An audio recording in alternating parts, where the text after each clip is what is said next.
दोस्तों, आज मोदी सरकार ने एक बहुत ही महत्वपूर्ण फैसला लिया जिस पर मैं प्रसन्नता व्यक्त करना चाहता हूं। नरेंद्र मोदी जी हमेशा जन आकांक्षाओं के अनुरूप ही निर्णय लेते हैं।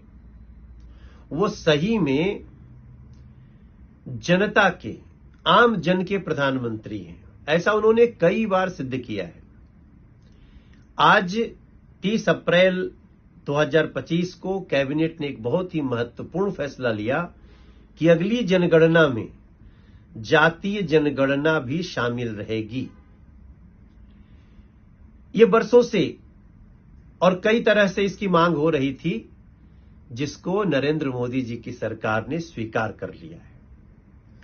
हालांकि इस पर राजनीति बहुत होती रही है, पीछे भी सरकारें रही हैं, किसी को बुरा न लगे। कांग्रेस की लंबे समय तक सरकार रही है, राज्यों में समाजवादी पार्टी की, राष्ट्रीय जनता दल की, लालू जी के पार्टी की भी 15-15 साल सरकार रही और केंद्र में उस समय उन्हीं की सरकार थी। तब वो जातीय जनगणना नहीं किए।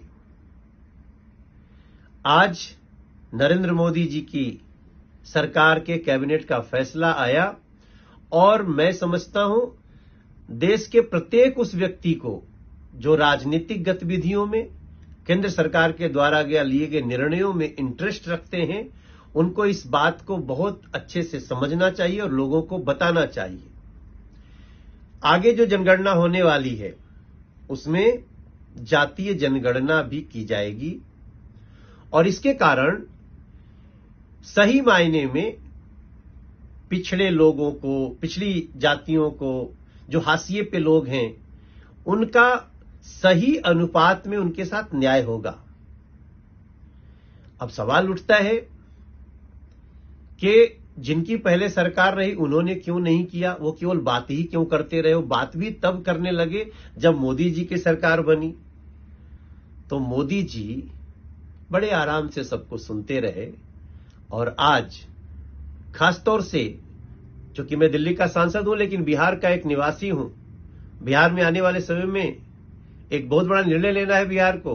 बिहार सरकार का चुनाव होगा और उसमें मोदी जी ने जातीय जनगणना को स्वीकार करके उनकी मांग एक बहुत महत्वपूर्ण फैसला लिया है और मैं उसके लिए बधाई देना चाहता हूं।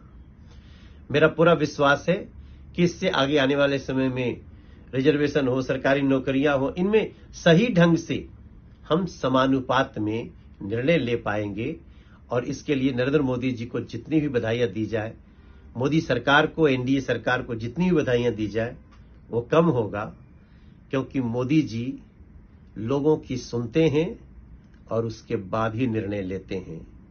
इस निर्णय के लिए मोदी सरकार का बहुत बहुत धन्यवाद।